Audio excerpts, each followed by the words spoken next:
Hey, Link here. Thanks for joining me for episode 101, where I speak with legendary game designer Harvey Smith. In this episode, we talk about who they are and the current state of the industry, immersive sims, their life outside of gaming, and more. Before we get started, don't forget there are links in the episode description that you can follow to learn more about Harvey, as well as the podcast. Also, don't forget to like and share the episode. Without further ado, enjoy episode 101.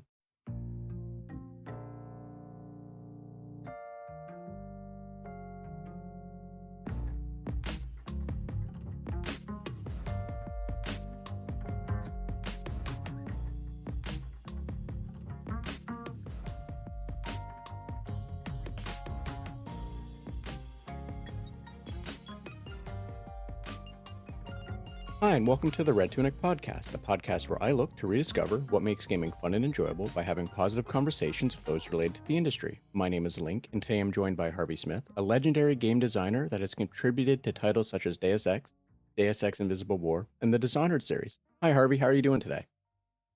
Really good and glad to be here. So thank you for having me on. The honor, the pleasure is all mine. I'm also very happy to have you here. So, thank you so much for making the time to sit down to talk with me. I know that a while back I reached out to you.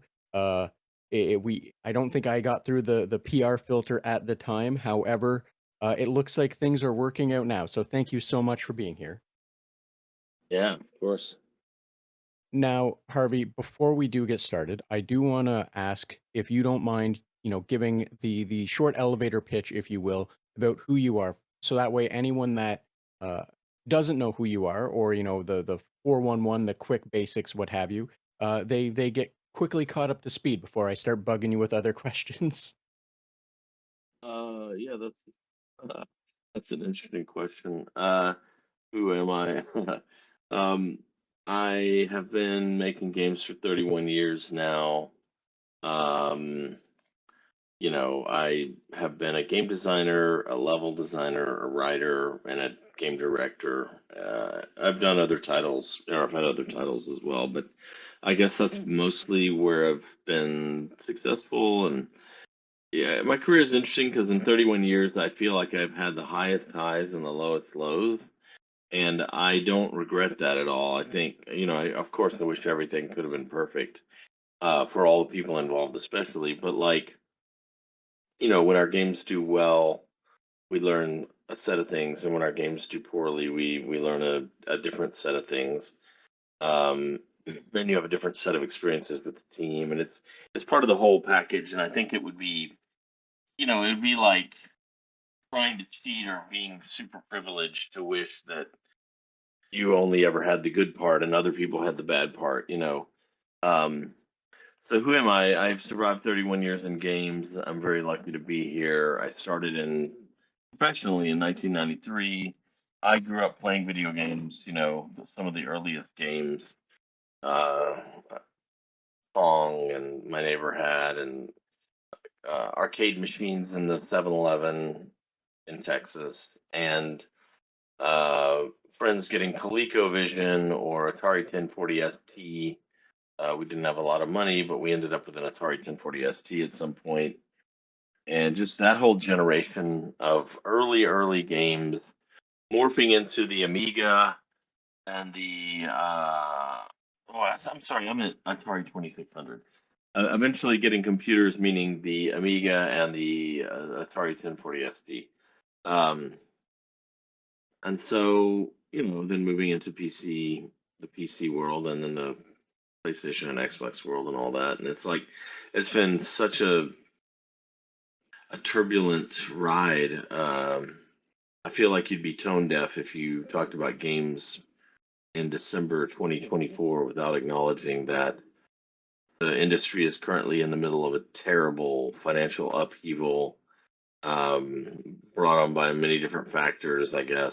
And but I don't even care. What I really care about is so many people are out of work, and so many people are trying to get funding.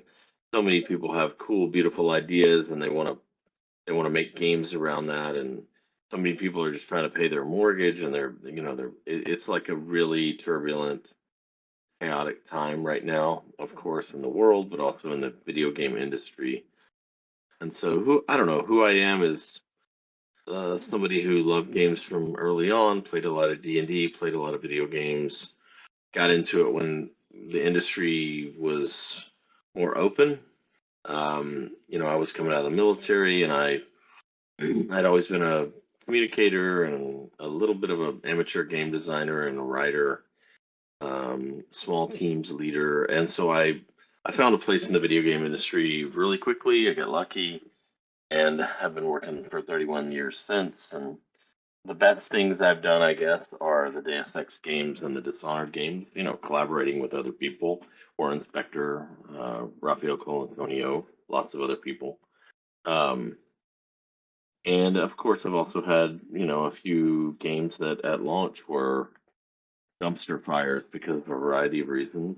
Some mistakes of mine and some mistakes of others, and it is what it is. That's where we're at. December 2024. Game industry in turmoil. Feel for everybody affected. Um, yeah.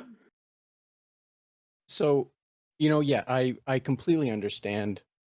Well, first, thank you for sharing all of that. I should acknowledge and say that first. Um, but no, I completely understand where you're coming from, and like, from I don't really say outsider in the same way anymore. Only because like I've spoken to so many people, and like I have at least some knowledge and tracking and focus of things. So like I understand completely where you're coming from, and like yeah, it's horrible. It's really sad to see. Like the I don't want to say the elephant in the room because I don't think it is, but like the closure of Arcane Austin and like the everything surrounding that, like the and not just them, but so many other studios, not not singular focus, but across many different ownerships or however you want to phrase that, all over the world, basically, right? And like, yeah, it's horrible. I remember seeing so many people that I was following, suddenly being like, yeah, I'm losing my job, or I've been told that I'm being made redundant, or however you want to phrase it. And like, it's it's incredibly disheartening. I imagine that it's not trying to think of the right ways to phrase this because like it can be phrased. I'm trying to find the best way to phrase it. That's not as um, uh, depressing, I guess. But like I also saw a lot of people saying like, yeah, I have to leave games. It's not I can't do it, right? Like their heart it hurts too much, right? To like be in such a turbulent time or like a situation where like all of the funding is drying up and such. So like, yeah, it's unfortunate. I as I'm sure being in the thick of it with far more friends that are, undergoing or however you want to phrase it, like I imagine you feel far worse, that your heart goes out even more because of everything. So yeah, like I completely understand what you're saying. I completely understand where you're coming from. And I think anyone that follows the industry and is watching, you know, uh, designers, directors, however you want to phrase it, developers, um, yeah, like it sucks for everyone, but like it sucks for no, it sucks for everyone, like right, like I was gonna say it sucks for some more than others, but like I think that's kind of crab bucket mentality. So yeah, sorry, I don't know where I'm going with that. I'm acknowledging what you said, and like, yeah, it's unfortunate that that's the way it is. Like fingers crossed, things turn around at some point. That would be lovely. Um, but yeah, I don't know where I'm going with that, other than just agreeing with the unfortunate nature of it. Um, however, uh, thank you for being here. For sorry, I don't know where I'm going. I'm trying to spin it out of something somewhat depressing. um, Oh, it's okay. I mean, it is what it is, and um, when that sort of thing happens, you just do what you can to help the people that you loved working with, and hopefully more funding happens. Everybody's working on that now, and then you get to hire people and do cool new things. Um, but yeah, and there are of course people that have just been through too much. Like some people are lucky and that sort of thing never happens to them. There are people in the industry that start at some place and finish their careers at that same place. It's rare. Most people move around quite a bit more, and then some roll the dice and they just get really bad luck, and they are at a, one abusive place after another, or one place that closes down after another, or one place that is financially shaky after another, or one place, some place that changes directions constantly. And so often when you work with people, especially somebody who's just been through that sort of thing like three out of the last four times, they're so skittish. It's like a dog in a thunderstorm. You have to constantly be like, "Hey, it's okay." But then there comes a moment where you can't be, because, like, the truth is, it could affect all of us, and it does eventually. I was at Arcane for 16 years, and that was wonderful, and I love Arcane and ZeniMax, and there are people at Microsoft I think are great. Um, and, I loved our studio both in Lyon, where I worked for a while, and in Austin, where I worked for a while. I went back and forth. Um, and the guys in Lyon are still going. They're great. Love them. And a lot of the people in Austin, they were just such good developers, and they're all over the place now. They're at different companies and helping out on different games, and some of us are trying to start our own thing, and but it is the nature of economies, capitalism, business. It's kind of, yeah. A lot of people talk about it in an idealistic sense, like they start talking as if they're talking about cosmic principles about business and things like that. And I think inside baseball, it's a lot more whimsical and sometimes rigged and sometimes unfair and sometimes too fair in your favor. It's just all over the map, more than people who pontificate about it objectively, or in air quotes, than they would think. But it is what it is. Yeah. Yes, I understand what you're saying. Like, I think that's the same for a lot of industries, right? That, like, uh, from the outside looking in, there's a bunch of speculation or what have you about things, and end of day, it's like you said, it's different once you're inside of it, and the rules and how things work are always going to be unique and uh, what have you. Yeah. People write entire books. Experts in the field write entire books that you'd read as a professional, and you're just like, this is 50% it. What's going on here? But yeah, so it's impossible to know unless you're inside. But I do realize we've spent like 10 minutes talking about two questions so far, and maybe I'm rambling too much, and I apologize for that. So why don't we move on? I No, assume that's you'll edit later. Um, see, that's the fun part. I really don't. But but no, it's perfectly fine because I think that's kind of where the conversation really exists, right? Like everything is just a jumping off point.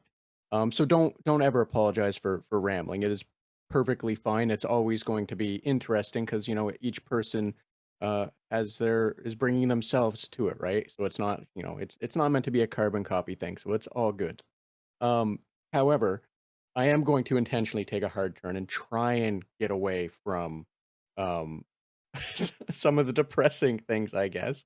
Focus on some positives, or at least do my best to. And I wanted to ask this just because you have worked on, contributed to, however you would like to phrase it, so many different immersive sims, and you know, I try not to name drop people. However, in this case, I'm going to. Previously, the first time I spoke with Dana Nightingale, way back when from Arcane Leon. Only reason I'm name dropping her because you were coworkers at one point or what have you. I asked her, or we muddled around like the state of immersive sims and the seemingly um, upspringing of them, I guess you would say, and that was a few years ago. And since then, we've seen more immersive sims popping off. With Gloomwood, at this point now being into early access and seeing its release. At the time, I don't think it had outside of like a demo. Fallen Aces, Anasthasia. I always screw up the name for pronouncing that one. And like a whole myriad of others from smaller indie developers and whatnot. I'm wondering how you are looking and feeling about the state of immersive sims. And I know that's a little on the nose, but like many would argue you are an expert in the field, and I would feel remiss if I did not bug you about such a thing. Yeah, that's an interesting question because people ask it a lot, but I never exactly know how to answer it. I feel like a large part of what immersive sims do well and what they were known for and why they were important got absorbed into all other games in the same way that lots of people, lots of parts of computer role playing games got absorbed into other video games. There's so many games now that are just an action game, but inside are the mechanics of leveling up and loot and things like that.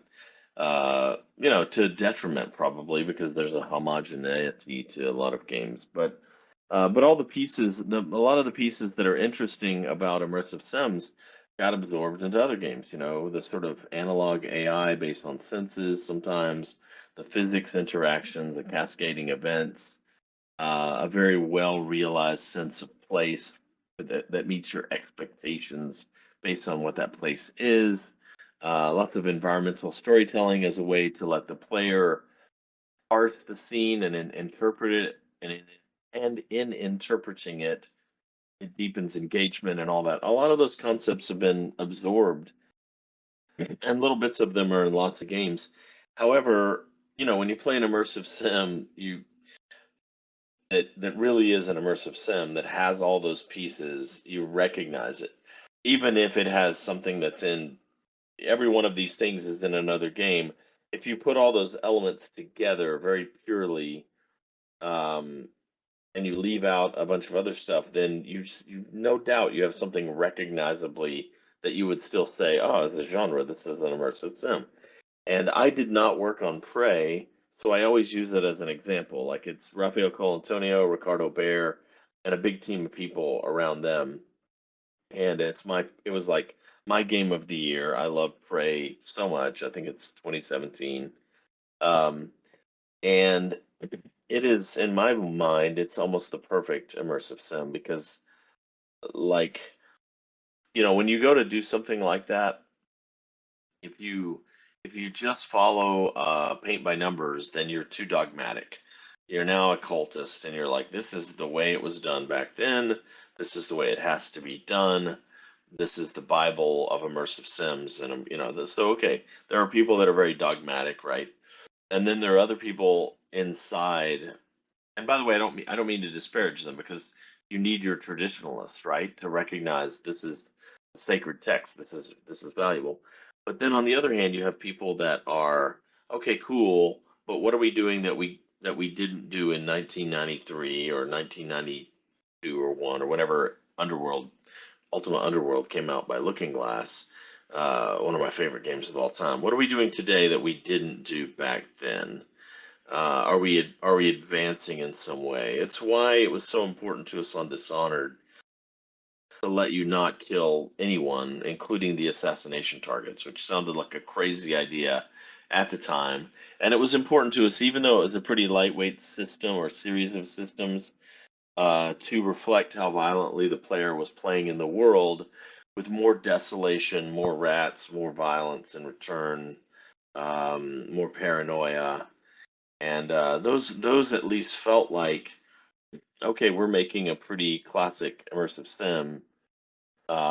We're choosing not to do everything as one contiguous space like Prey did, where we're choosing to ellipse time and then go to a new location. And the downside of that is in Dishonored, it's not all immediate and contiguous, wandering from area to area, one giant space. The upside is you get to see different parts of the city, so it felt like the right call in that case.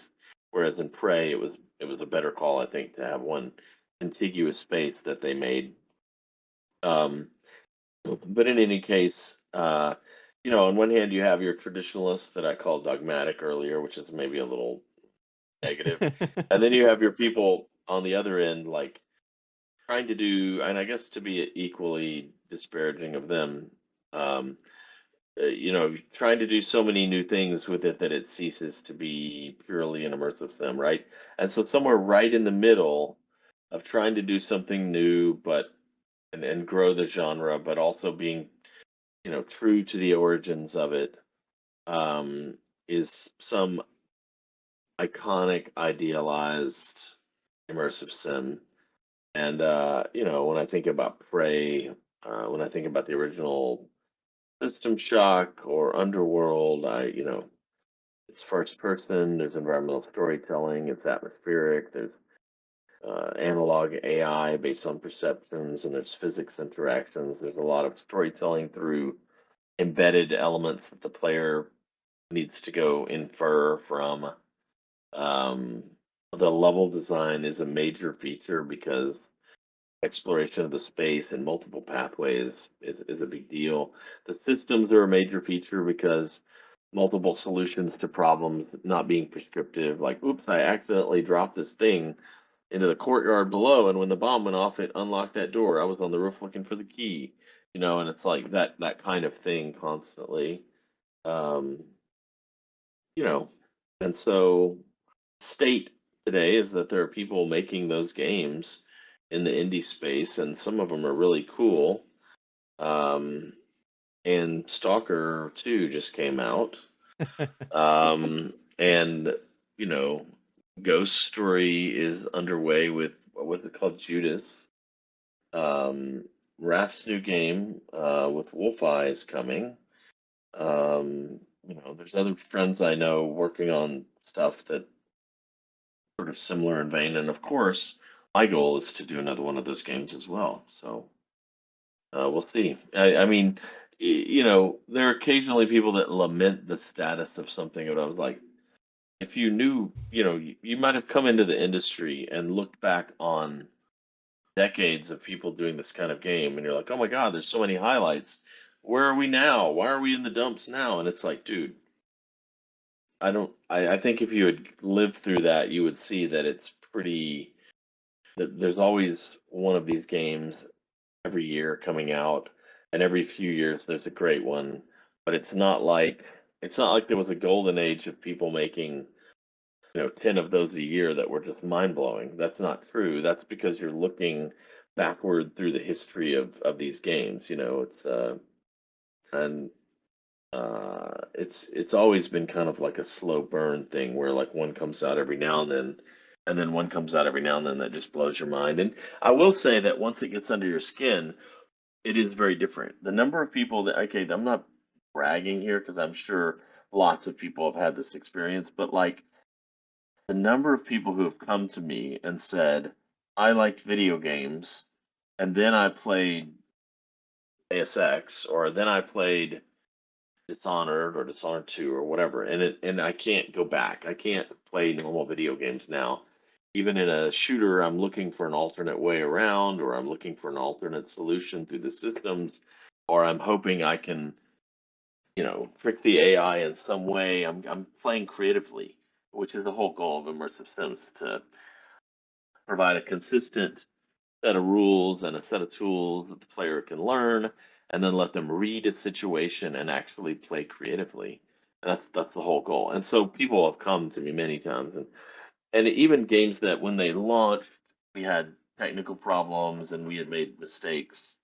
Uh, I won't hog down in here, but when Invisible War launched, I still like that game quite a lot.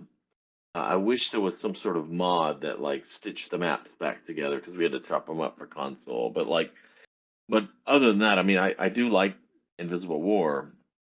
But when it launched, we had made Deus Ex a PC game, and we were asked to make the sequel a console game. So we tried, and it had lots of problems. Right, there were lots of troubles. But uh, I have people come up to me saying the first immersive sim I ever played was Invisible War, because I had an Xbox and I wasn't from the tradition of PC games, and I didn't know these games you're talking about from before, other people's games, Underworld, Thief, System Shock, Terra Nova, whatever. Um, but I played Invisible War, and wow, that game is so deep and so dense, and like crossing through 3 rooms took me 30 minutes because I was experimenting and trying to avoid notice, and that is really really gratifying for everybody who works on those kinds of games. It's just really gratifying that you've changed somebody's perspective of what a game can be, you know. So I don't know. That's my long-winded answer of how what's the state of things. So thank you for that. Now, you said a lot of things. I don't mean that in a negative way. And I'm gonna, just try and I don't want to say attack certain things. So that's the wrong way. I'm going to comment on, I guess, maybe. Um, Yeah, go for it. I the general feeling that I got, and I kind of, this is how I interpret it, and I'm hoping my interpretation was correct, but it really sounded like you talking about how the traditionalist sense, how that's sort of you have that pillar, and then you have the more modern, or not modern, the highly influenced pillar where it's pulling a lot from it, and like meeting in the middle is where the sweet spot's going to be moving forward, or will be or could be, what have you, right? If you're not sticking to traditional, like a strictly traditional version of it, and I think Oh, that's really. it's probably as simple as um, you know, uh, I was going to say dogmatic again, but dogmatic or innovative or traditionalist or innovative is probably the way to look at it. Yeah. um But we're so yeah, thank you. Yes, I understand what you're meaning for that. And like I think that's like a really optimistic way to look at it in the sense of, you know, um not having to stand on tradition, stand on principle. I don't mean that in a negative way because um as much of a fan of roguelikes that I am, I also really like the new versions of roguelikes that are you know, uh, kind of kicking off things from the traditionalist sense, or breaking the Berlin Convention, if that is what you would like to, hold as the traditional sense, or what have you. And like the idea that the way I interpret it is the optimism of, we're going to see kind of the things mixing together, and like see some stuff being pulled over into a place that it typically wouldn't be. Even if that does kind of make it harder to truly define, giving that experience to more players, I think that's something that's really cool in my mind, like the optimism to look forward to that because you know, it's a bunch of other genres have done it. We've seen it with Metroidvanias over the years, how, it's I don't want to say diluted, how it's evolved, right? And like you see its inspiration everywhere. Same as roguelike, same as, as you said with immersive sims, how like the some of those systems have been pulled into other games and have been used, or what have you. So like I hope I interpreted what you were saying correctly, because that to me that made me realize that that could be a really cool thing to see, and like getting more people dipping their toes into it to then experience, because like you said, there's one or two of these games have been coming out over the years relatively consistently, just not as maybe not as popular, as not as big or successful, or what have you, right? So like having more people be influenced by that, being able to then move backward and explore, just means we're going to see a much bigger ocean to play in or swim in, or what have you. And I hopefully I understood correct, because that would be really cool. Now, the other one of the other things I wanted to touch on, I'm gonna spare you the Deus Ex talk, because you kind of touched on it. For you kind of said everything I would have said. However, for I will say for Invisible War, I you know I really loved Invisible War. Invisible War was fantastic for me. I really enjoyed getting to play it. One of the first things I did, admittedly, was mod the ammo situations. That way it wasn't all using everything so consistently. But like, not to say this and like try and gripe to you about a game that you worked on 20 years ago now at this point, or what have you. Um, but like that was really my only complaint about the game, which uh is like that I can remember, and it's, everything else, and even then, that was I dealt with that. I played it the first time, it was fine. But like, yeah, I've always found it interesting that so many people, take a weird hard stance with Invisible War, when Invisible War in my opinion, was such a fantastic game. Sorry, I have a cat It's screaming at me for interesting. no reason. You wouldn't be the I have a dog nuzzling me every time I raise my voice, but yeah, you wouldn't be the first person to complain to me about a game feature from decades past, and that's fine. Honestly, I don't mean this as lip service or whatever. I don't mean this as hollow words. Like the best thing you can hope for is that somebody is still talking about or thinking about something you did as a creative person.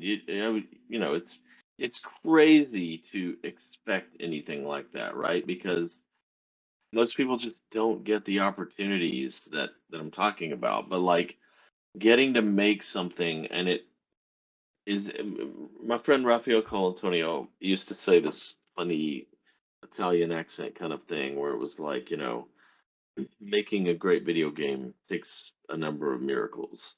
And first of all, there's like the fact that you get to make a video game to begin with is a miracle. And then like the fact that you get somebody to pay for it, because who has millions of dollars just in their pocket? The fact that it comes together technologically and gets completed. Completing a giant or even a I mean, indie games are giant too because often it's three people making it, right? So it's all relative, right? But it's, completing a giant, complex video game is monumentally hard, and people don't even get how hard it is. Even the people that think they do, they don't. And then you can have a game that got paid for, came together, is in the box, is finished, goes from beginning to end, is certified by the platform holder. You can buy it, and it's a pile of crap. So then to have a game that is good is another miracle on top of that, and to have a game that's sublime or that like just gives you chills when you think about it, and you still think about it like 20 or 30 years later, and it gives you chills. That is like such fucking rare territory, such, you know, uh, privilege to be part of even once. Not just to mention like, oh, maybe a decade later, lightning strikes again, and you get to be part of one of those amazing teams that it's the right time and the doesn't get interfered with too much and has the right vision and the right technology at their disposal, and nothing crazy happens, and then 20 years later, people are telling you, "Oh my God, that game saved me," or "I was going through a divorce at the time," or "I learned so much from the game," or "It made me want to be a developer," and then I went to school, and or just, "Dude, that game was so amazing." Um, and so, similarly, what comes with that is comments like yours about unified ammo, which I still defend to this day. We were working on a science fiction game. It's like, okay, everybody's making shooters. You can load your 9mm clip in any other game you want. What are we doing? We're working with nanotech. What is interesting about this? Let's have an inert canister of ammo material that can be reconfigured by the gun into any ballistics you need. And that way, it also solves the problem of like, well, what if I just hold all the other guns and I use the pistol 90% of the time, and then I've got max ammo in the shotgun, the sniper rifle, etc. If we use unified ammo, you're depleting your resources constantly. And in immersive sims, one of the pillars of the game is it has like 16 pillars, right? It's a well held up building. But one of the pillars of the game is um, ammo economy, or resource economy is a better way to put it. Resource economy, so that like if you look at the original Thief, which again I did not work on, but is one of my favorite games of all time, the zombies are almost unkillable. But if you dip your water crystal arrows into holy water and then fire it, it destroys the zombie. And so, like, those arrows are really valuable because they dampen torches at a distance. They put out lights, but then they also can destroy zombies in the right configuration, right? So it's like you're using the same resource for both things. And anyway, I think it's an more interesting decision than just copying shooters. But what I realized, and this was, you could argue it's a mistake because it was unpopular. Um, but going against expectation, especially where it maps to real world stuff, is a mistake often, unless you're doing it for artistic purposes, right? Like, and expectation serves immersive sims usually. In Deus Ex, when you smash the trash can, I think we were talking to Chris Norden, the assistant director and brilliant lead programmer of the project, and one time we were like, "What if when you smash the trash can, a rat might come out?" And he gave us scripting for some small percentage chance that when you smash a trash can, a rat would come out. And it's a surprise the first time it happened when you were back then when you were playing that game. But your expectation is like, yeah, there might be a rat in New York in the trash can, of course. Um, but expectation is that guns have different ammos, and that was a bridge too far for most gamers. So, it violated expectation, but it was still, I thought, the right call mechanically and interesting, fictionally to leverage the nanotech, but um, I was going to say something else a minute ago about that. Uh, anyway, yeah. So, Harvey, I will say that at no, well, I shouldn't say at no point because I don't think we were arguing. Um, but I understand what you're saying, and like I 100% agree, and understand that thematically it made sense. How I was like 15 at the time, I want to say. I don't. It's been a while. I remember I Uh, had a FX 5200. That's the only thing I remember.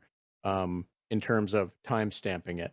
I was much younger. I I was not a man of culture, if you will. Um, so like I completely understand what you're saying, and it makes perfect sense in universe.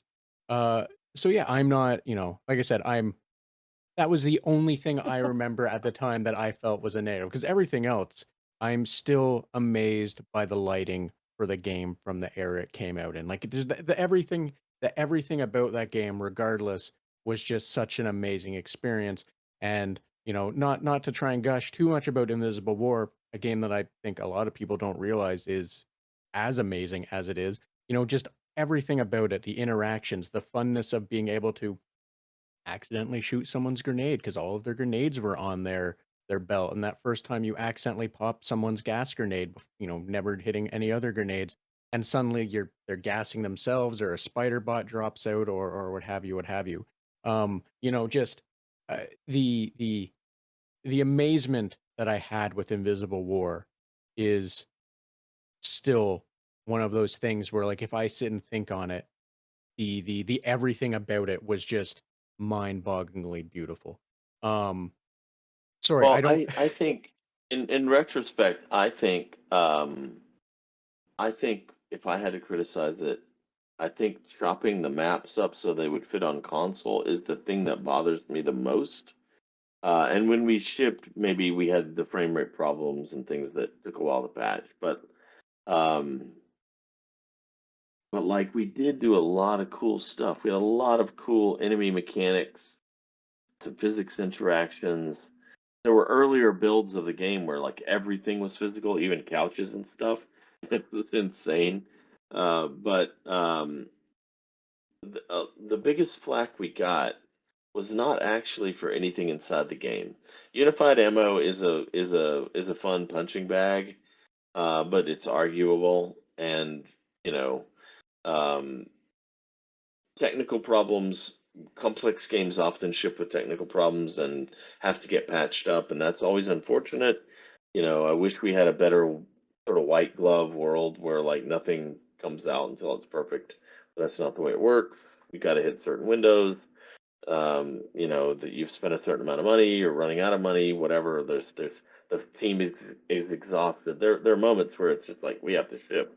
Um, and maybe that's arguable too. But like that, those things like the bugs that got patched and um, something like unified ammo and those are not actually where the bulk of the vitriol came from. It came from taking a beloved PC game and making it on the console. And that is an almost alien thought to people today. If you were talking to some young gamer today, they'd be like, "What? Why? What?" But it was just like, no, there were people that literally said online, "I hope you die in a car wreck," because we went from the PC to the console. And on one, part of me understands the argument, right? Like, there's probably some guy in Eastern Europe right now raging, "I cannot believe he said that," because there's some legitimacy to it as well, right? Like, if you have a PC, it can be the very, cutting edge hardware with a giant hard drive, and that means as a game designer, a game developer, you can make different choices, right? I- it's easier to at the time the sort of like object permanence of the world. Like if you look at an old Ultima, oh, I was walking through this village and I ate a pumpkin and I killed the cat and then I searched the body of the cat and it had a rat, it had a mouse inside or a rat or whatever. Then I opened the rat and it had a magic ring in it. Holy cow, this is crazy. Um, and then I dropped this thing here, and then I need to come back 8 hours later, and oh, I remember I left it by this lake. Let me go pick it up. And you go back and you get it, or you're like, oh, to finish this puzzle, I need another pumpkin, but I just ate this one. I know where I can go across the world and get pumpkins. This one guy was selling them. I'll come back, and it's just like that's the game based on the technology, based on the fact that you can wander and leave things. And I left the light on in that room, and I came back and it was still on. That kind of thing is powerful. And you know, there's a culture inside PC games of being able to crank the graphics up all the way and being able to mod things, and there's real value there. I'm not discounting that.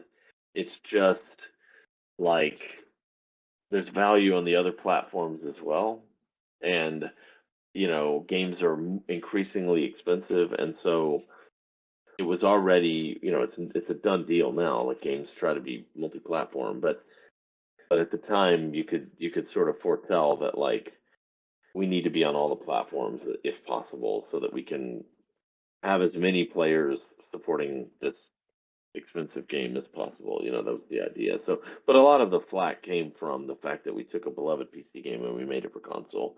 But that's what we were asked to do. That's what we were paid to do. It's not like I could have said "F you," I'm not doing that. But You know, I understand everything you're saying. I could today the absurdity of that, being a major issue, right? Is well, I remember living in that era and going through those growing pains along with everyone else. I don't think I ever said I hope the developer dies in a car crash fire or what have you, but I do remember the growing pains, and I think everyone remembers those growing pains. You as a developer experienced it in the sense of we have to cut up our big lovely map. That sucks. Like there was all sorts of different angles to go about it as to why that was more difficult. And luckily today, not as difficult. Today has its own restrictions and everything. However, we're a lot better in terms of, having to stumble through some of those headaches. Now, Harvey, we started a little late and you didn't have, you had kind of a hard cutoff. And oh, I can go for like 15 more minutes. I okay. do remember one thing I was going to say is that um, there are just different periods of time, let's be honest, when the internet has been a horrible place and there have been movements that have, basically attacked and torn down different groups of people, especially marginalized people. And so little hints of that early on were like, wow, people are riled about this. They're saying some hateful things.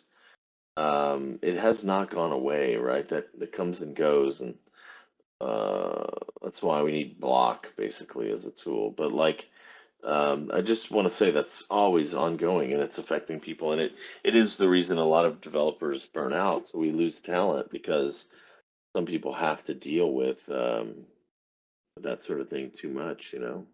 Um, I was also going to say something earlier about in groups and out groups. It's like um, it's always. I think most people prefer in groups, right? Like most people like the popular thing or the conventional wisdom or the commonly held belief or whatever. And then there are people that I'm being a little judgy here, but like think about it more or veer away from like something that seems boring and they want to dig deeper, they want to do something more interesting. And so they kind of favor some out groups. And that's an interesting way to look at the world, in my opinion, because when you look at games or food, there are games out there that are kind of the McDonald's of the video game ecosystem. And then there are the games that are like, oh no, this is a more nuanced taste or whatever. And that is one of the things I love about immersive sim people is that um, trying things, experimenting with things, trying to break the systems, trying to make something catch fire or float or, uh, you know, tricking the AI into opening the door or whatever. That kind of experience, it's like the common response to that might be, dude, you could have just shotgunned that dude in the head and walked through the door. But it's like, yeah, but I can do that in every game basically. And I wanted to do something more interesting in this game. And really, immersive sims, a lot of times we try to give you both options. Oh, you can do the tricky, intricate, slow, thoughtful thing, or you can like just blast your way through all this. And we have done that. And sometimes it works incredibly well and it's very mainstream and it appeals to both sides. Like Dishonored is probably the poster child game for that, I think. Um, and but there are other times when the only real way to make the thoughtful stuff work is to turn off the other options. Like I admire the bravery of the original Thief, which again I did not work on, but I loved. The bravery to like make it so that you couldn't just sword fight and win. And I remember we were beta testing it at the time, and I remember talking to people about it and the developers explaining like, well, we did have builds where you could sword fight and win, and nobody snuck after that. And so as soon as we made it very punitive to get into fights, in that it'll cascade because they'll call other people, but also you only have like a handful of hit points in Thief, right? And each sword blow does one or something. But in any case, um, by making that a requirement, then if you have the endurance to sort of stay with it and do the work, you end up with this sublime, better experience. Basically, that's my judgy argument. So thank you for that. I understand what you're saying, and like that. Yeah, that depending on the restrictions, if you will, that you put on, it can fundamentally shape like how the game is known and what direction it can go in, and like creating fun in that space. If I understood correctly, right? And like, yeah, I completely understand. Like like you said, would people have snuck as much in Thief if it was just a fighting game or a poke the guy and die game? And like they are the you said the beta build, they knew, they established early on that no, people would just kill everyone and keep going, right? And like the ability to have a more nuanced take on a game, or like you said, the McDonald's analogy or what have you. um I completely understand that, and like being able to seek out games that aren't like a Big Mac's nice. Don't get me wrong. Don't get anyone wrong, right? Like everyone loves a Big Oh Mac. hell yeah! I love me some Taco Bell as well once in a while. Exactly, right? So like, no one's gonna bemoan having, another Taco Bell game or another Big Mac game. But like, or McDonald's game. But like, sometimes you want a four-course meal, and being able to have some nuance or have what have you in that is even nicer when you don't have, you know, the the internet being the internet. I was gonna like make an analogy to the old internet, but like the old internet's just is still here. It's just different now. In terms of like the nonsense that can be said. And like Yeah, I completely understand, where you're going with that one, and, like, I agree completely, and it's part of why I started actually wanting to talk to devs is, like, hearing what devs have to say about about who they are or like their opinions on things and like kind of highlight or demonstrate might be the wrong word here, but like that, you're a human being with your own opinions and like everything that you've contributed to the game is based on like your experiences and what you've went through and your thoughts on it, just like every other developer, right? And that like, no dev sets out to make a bad game. No dev sets out to make a game or a feature that people are gonna, send them death threats or like, "I hope you die in a fiery car crash." Like, no one sets out to annoy the people that they're trying to make a product for like that, right?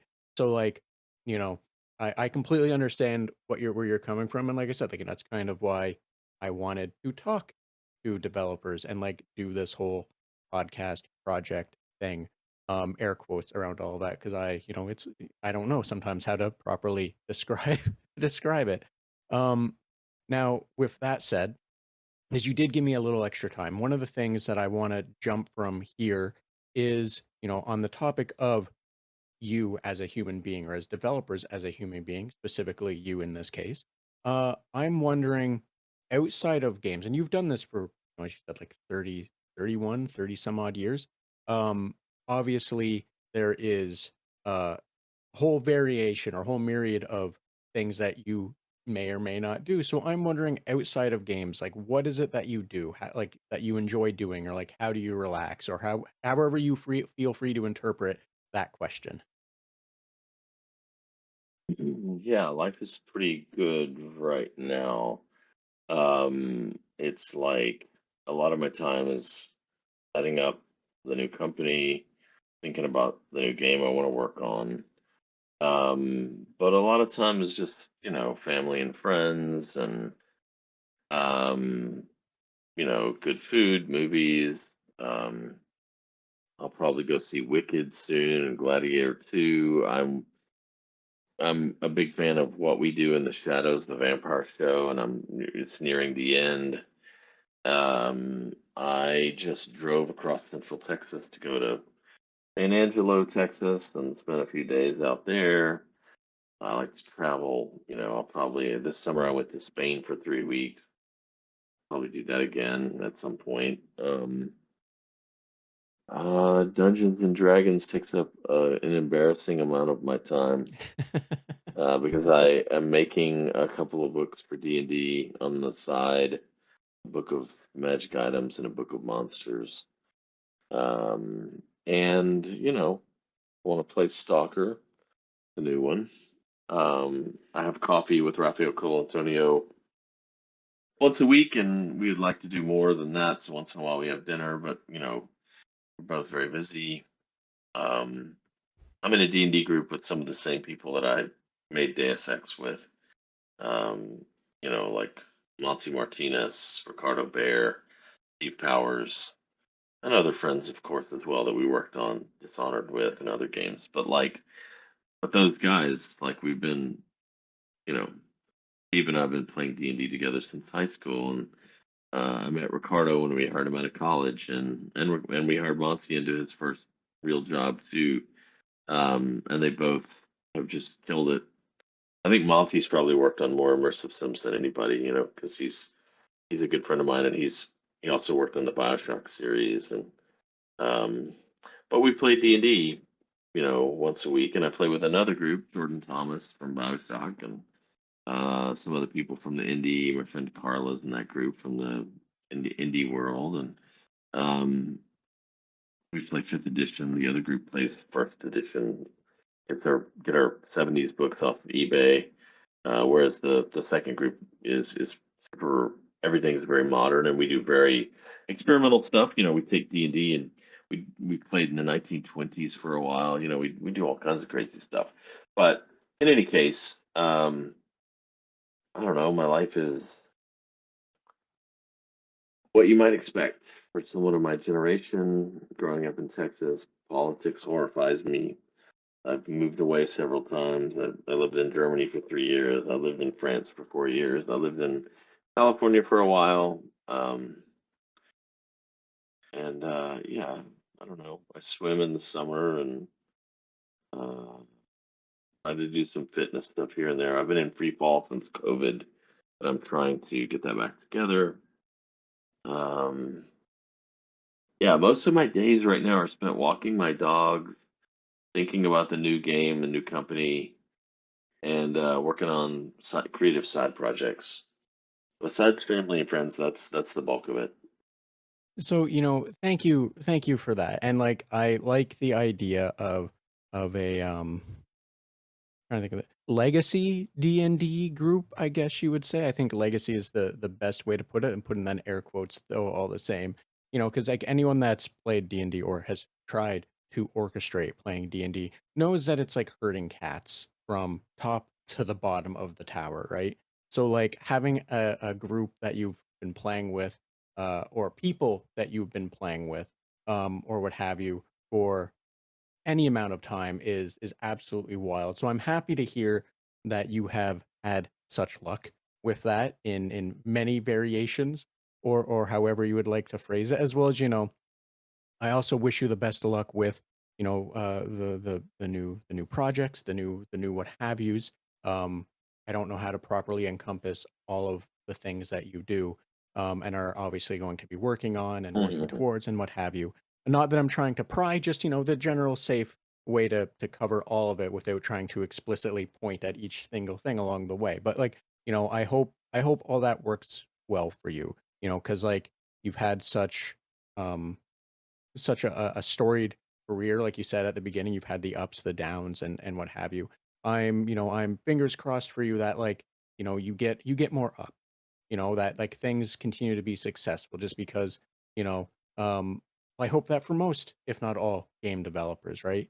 So like that sounded way too pessimistic to the most, if not all. But that's what I hope for people that are like trying to do passion projects in a passion industry, right? That like they get to succeed. They get to show people what they've been working on, and people get to enjoy the fruits of their labor, right? So, like, I wish you and whatever team you end up with, or all the people that you are working with, the best of luck. I hope that you're having fun getting to create D&D monsters and items. As someone that has tried working on like a not D&D system and like creating their own monsters and such, that can be a really weird and fun place to play. So I hope you're also enjoying that, because like, you know, depending on the shackles or restraints, it can get even more wild. That you're like, anyway. Anyone that's probably tried to make monsters knows where I'm trying to go with that one. But all the same, I wish you the best of luck. And if you have a few minutes, I want to hit you. Hopefully maybe can hit you with some lightning round, and then I will let kick you out the door and let you go. But if you do not have time, you are free to say that. I will then wrap it up and let you get on with your day for your next appointment that you had after this. Yeah, thank you for having me on, and thank you for all the kind words and the optimism. I think 2024 was a hard year for a lot of reasons for a lot of people, especially in the industry, but even broader. I personally think 2025 is going to be harder. There's like more and more mentions of bird flu, climate change is on the march, political instability has happened, and there's a lot of like populism. For a long time, the game seemed rigged to everybody, so it kind of makes sense to want to tear it down, especially if the opposition side isn't actually doing anything for you to fix the rigged game. But in tearing it down, because the game is rigged and everyone's angry, it feels like we've put in place something very dangerous. And even today, like martial law declared in South Korea. I mean, the old curse, may you live in interesting times. We are definitely living in interesting times, and it doesn't look like there's going to be much relief on that level. So what you have to do is turn to each other, the people you love, the people you care about, and take care of them. And you have to make cool things in defiance of the state of the world. And that's what I would like to leave you with today. So thank you. Those are wonderful words to leave or to end on. And, with that, Harvey, I'm going to apologize because I'm just betraying what I just said. Where can people find you to learn more about you or the projects or what have you? So I can put that in the link description so that people can, follow along with what you're working on or what have you. That's an interesting question today because I've basically left Twitter. So at Harvey 1966 dot Blue Sky. So I'm on Blue Sky and then Harvey 1966. So um, love hearing from people, especially people that like immersive sims. And wish you the best and thank you for having me on. Harvey, the pleasure was all mine. I thank you for being here. I will definitely include that link to Blue Sky. And yeah, there's nothing else I'm going to bug you with. So if there wasn't anything else you wanted to share, I will 100% let you get on with your day. All right, thanks, man. Bye. Thanks again to Harvey for making time to have this conversation with me. And thank you for joining us on the Red Tunic podcast, as well as a special thanks to Roland Jenkins for the use of music from the title track from Road Steep. Be sure to check out the episode description for links to socials, websites, and other means that will allow you to learn more about or support Harvey and the podcast. While you're doing that, share, like, follow, and whatever else you think makes the algorithm work. Thanks. Till next time.